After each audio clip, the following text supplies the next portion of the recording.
highly optimized for viewer retention and emotional impact. Nick Ajayi was framed by the very family that raised him, forced to take the blame for a crime committed by his adopted brother, Ricky. Sent to prison for 10 painful years, Nick's life seemed destroyed forever.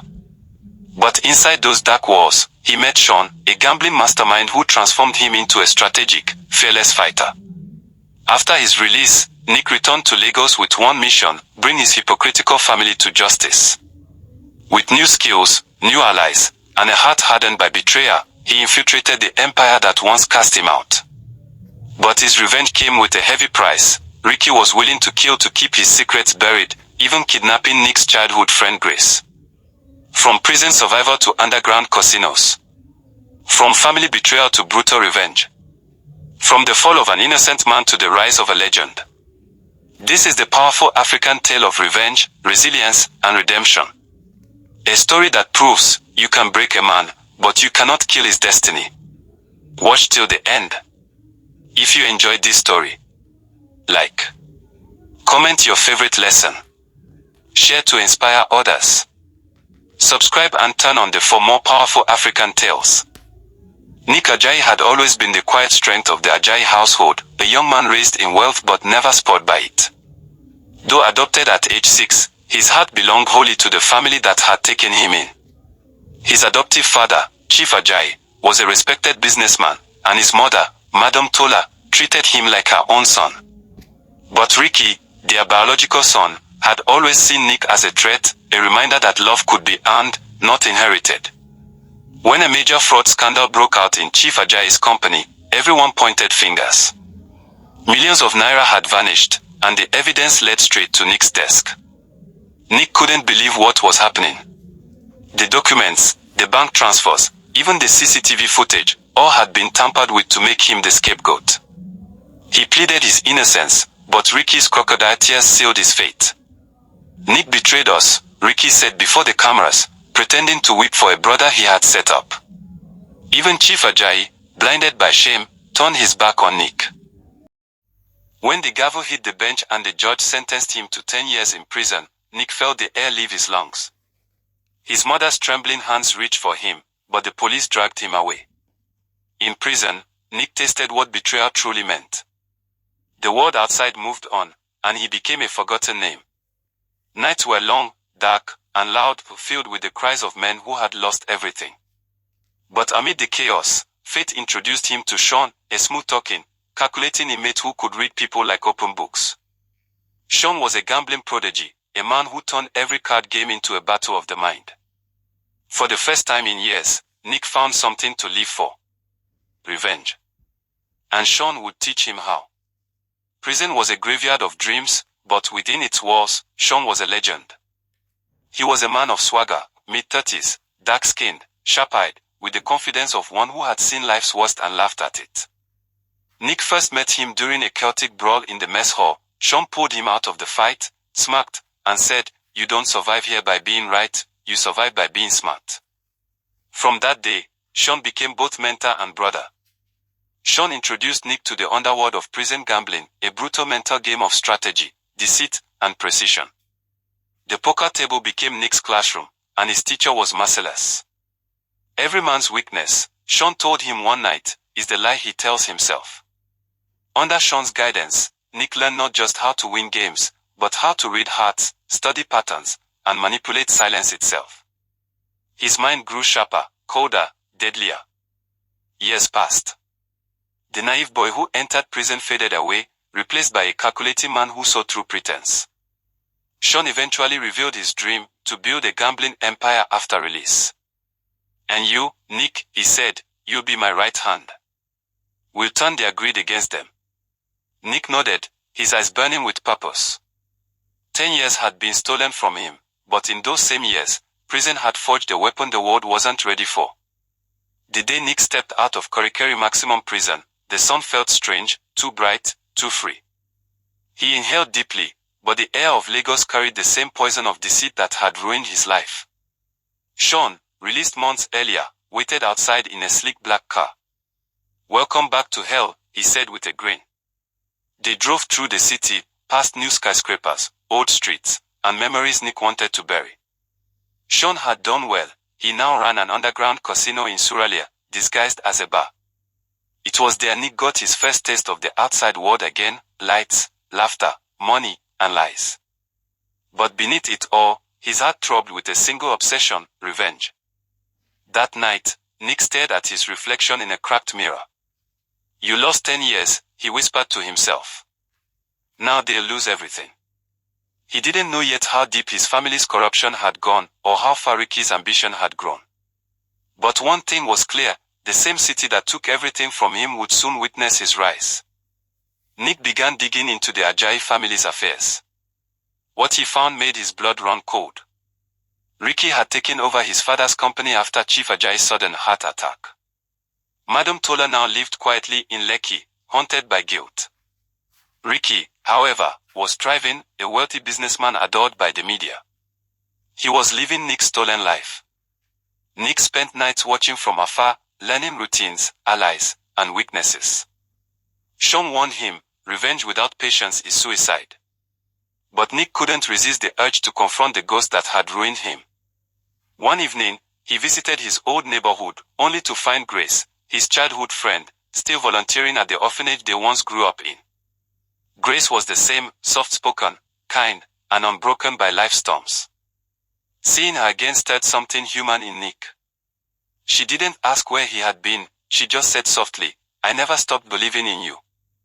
That night, for the first time in years, Nick felt warmth pierce through the ice in his chest. But he knew love couldn't come before justice. Nick began rebuilding his life quietly. With Shawn's connections, he started working as a dealer in one of Lagos's elite underground casinos. There, he studied the powerful men who played dirty games, some of whom were connected to Ricky's empire. One night, fate gave him an opportunity. A drunken executive bragged about Chief Ricky Ajayi's offshore accounts. Nick smiled politely, but his mind spun like a machine. That clue would be his key. Using Shawn's network, he traced every illicit deal, every hidden bribe, and every name connected to Ricky. It was a dangerous path. Corruption ran deep in Lagos, and Ricky had friends in high places. But Nick had nothing left to lose. "You took my name," he muttered one night while studying the files. "Now I take your empire." He didn't realize that Ricky, too, was watching, and soon, the hunter would become the hunted. Nick's infiltration plan began with a new identity. Using forged papers, he became Mr. Cole, a security consultant. His reputation as a risk assessor grew quickly among Lagos elites. Ricky's company soon sought his expertise, unaware he was hiring the man he destroyed. The first time Ricky saw him after 10 years, he froze. Nick smiled faintly and extended his hand. "It's been a long time, Mr. Ajayi." Ricky, pale with shock, couldn't reveal the truth without exposing his own crime. The game had officially begun. Nick observed the company from the inside, gathering evidence of money laundering and corruption. But Ricky's paranoia grew.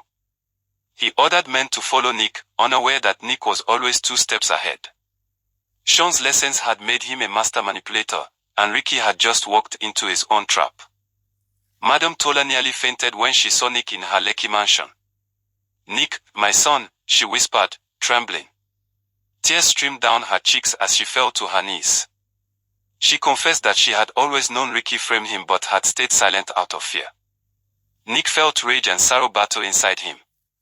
"You chose silence over truth," he said quietly. "You let me rot." But when he saw the frail woman clutching her chest, his anger softened. "You live long enough to see the truth exposed," he told her, leaving her sobbing in the hallway. That night, Madam Tola called Ricky in panic. "He's back," she whispered. Ricky's voice trembled for the first time. "Then we'll finish what we started," he said. But he had no idea Nick was already dismantling him from within. Nick leaked false information through a trusted mole, leading Ricky to believe the authorities were closing in on one of his offshore accounts. Ricky panicked and tried to move his funds, only to trigger a digital trail Nick had planted. At the same time, Nick anonymously tipped off the Economic and Financial Crimes Commission, EFCC. The agency began an investigation quietly, unaware that their informant was the very man they once arrested. Shawn, watching from the sidelines, grinned. You're learning, my boy. You don't fight snakes with sticks, you use mirrors. But vengeance came with a cost. The closer Nick got to Ricky's world, the more danger surrounded Grace. When Ricky's men realized she was connected to Nick, they planned to use her as bait. The storm was about to hit. Grace vanished one rainy evening after closing the orphanage. Her phone was found shattered near the gates. Nick's heart pounded as he received a cryptic message, "You want your friend. Come alone." Ricky's men dragged Grace into an abandoned warehouse near Port. When Nick arrived, his face was cold, his eyes burning with fury. "You shouldn't have touched her," he said. In seconds, chaos erupted. Nick had anticipated the ambush. Shawn's men were already waiting outside. The fight was brutal, raw, and loud.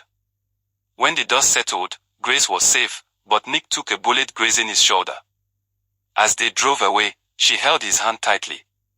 "You don't have to fight alone," she said through tears. But Nick knew this war couldn't end until Ricky fell, and fell hard. Shawn reemerged from the shadows, bringing allies from his casino network. Together, they formed a secret alliance, ex-convicts, hackers, and insiders who owed Shawn favors. They called themselves the House. The House began exposing Ricky's corrupt partners, leaking one scandal after another. News stations buzzed with headlines, "Ajayi conglomerate under investigation." Ricky's world began to crumble. In desperation, he accused others, fired loyal staff, and even bribed officers. But every move tightened the noose Nick had set around his neck. Shawn reminded him, "Don't kill him yet. Let him drown first." Nick agreed, but vengeance had a strange taste, bitter, addictive, and dangerous. Deep down, he wondered if justice could ever heal what betrayal had destroyed. Grace revealed her own secret. The orphanage was about to be demolished to make way for one of Ricky's real estate projects. "He's destroying everything good left in this city," she cried. Nick clenched his fist. "Then we'll take back more than money. We'll take his name." Using stolen documents, Nick discovered Ricky's project was illegal, built on stolen land titles and false permits. He sent the files to a trusted journalist. Days later, the headlines exploded, "Ricky Ajayi exposed for massive land fraud." Grace wept with relief, but Ricky's retaliation was swift. He sent hitmen to silence the journalist, and Nick realized that to end this war, he would have to fight not just for revenge, but for Lagos itself. Power changes men, even the broken ones. Shawn began seeing opportunity in Nick's revenge. He wanted control over Ricky's collapsing empire. "Why destroy what we can rule?" he said. Nick refused. "We are not them." Tension grew between the two. When Shawn secretly sold information to one of Ricky's allies, Nick confronted him. "You taught me the rules," Nick said coldly, "but you broke them first." The friendship that began in prison ended that night with silence and betrayal. Nick walked away, carrying another scar, this time from the only man he truly trusted. But he couldn't stop now. His war had outgrown friendship. The EFCC finally arrested Ricky's financial director, who confessed everything under pressure, the forged evidence, the frame-up, the stolen funds. A warrant was issued for Ricky's arrest. But Ricky was gone. He had fled Lagos, leaving chaos behind. Nick knew where he would run, to the same offshore accounts he once used. "Let him run," Nick told Grace. "Every snake returns to its hole." Nick tracked him through connections, tracing calls and transfers. In a dark office filled with monitors, Nick whispered, "You ruined me in 10 minutes of lies. I ruin you in 10 seconds of truth." From Lagos to Accra, Nick hunted Ricky like a shadow. Through alleys, airports, and secret accounts, the game turned global. Every move Ricky made was anticipated. Every man he bribed was already on Nick's payroll. Finally, at a luxury hotel in Ghana, Ricky cornered Nick with a gun. "You should have stayed in prison," he hissed. Nick smiled calmly. "You should have stayed human." Police sirens whirled outside. Nick had recorded the entire conversation and streamed it live. Ricky dropped his gun as the officer stormed in. The empire had fallen. But as Ricky was dragged away screaming, Nick didn't smile. revenge hadn't brought peace. It had only emptied him more.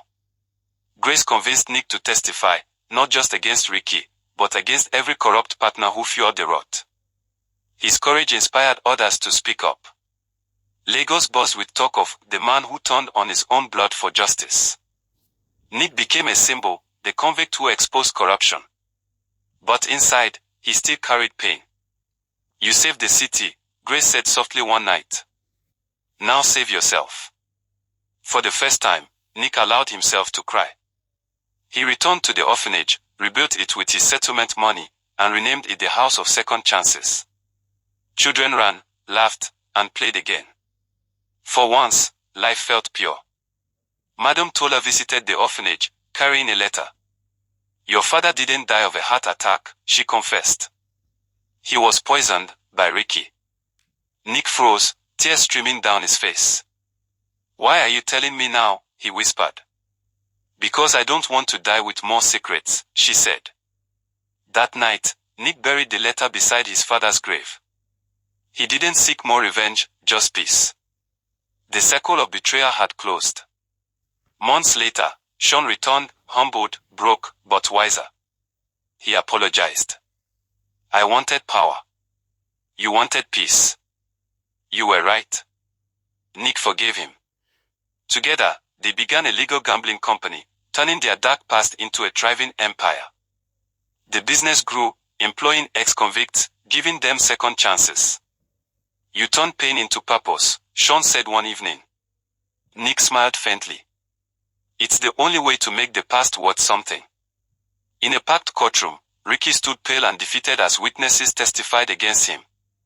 Nick watched silently as the judge sentenced his brother to life imprisonment. When their eyes met, Ricky whispered, You think you've won? Nick replied softly, No. I just stopped losing. As the guards led Ricky away, Nick finally felt the weight of 10 years lift off his shoulders. Grace dedicated the new orphanage library to Nick, for the boy who never stopped believing in justice. Their bond deepened, built not on romance but on shared healing. One quiet evening, she told him, The world needs men like you, broken, but brave. Nick smiled, holding her hand. Then maybe all this pain wasn't for nothing. Years later, Nick walked through the orphanage courtyard as children played around him. The city that once betrayed him now respected his name. He no longer sought revenge, he sought peace. As the sun set over Lagos, he whispered, They took 10 years of my life, but they couldn't take my soul. Grace called from across the courtyard, laughter in her voice. For the first time, Nick smiled, not as a victim, not as a survivor, but as a man finally free.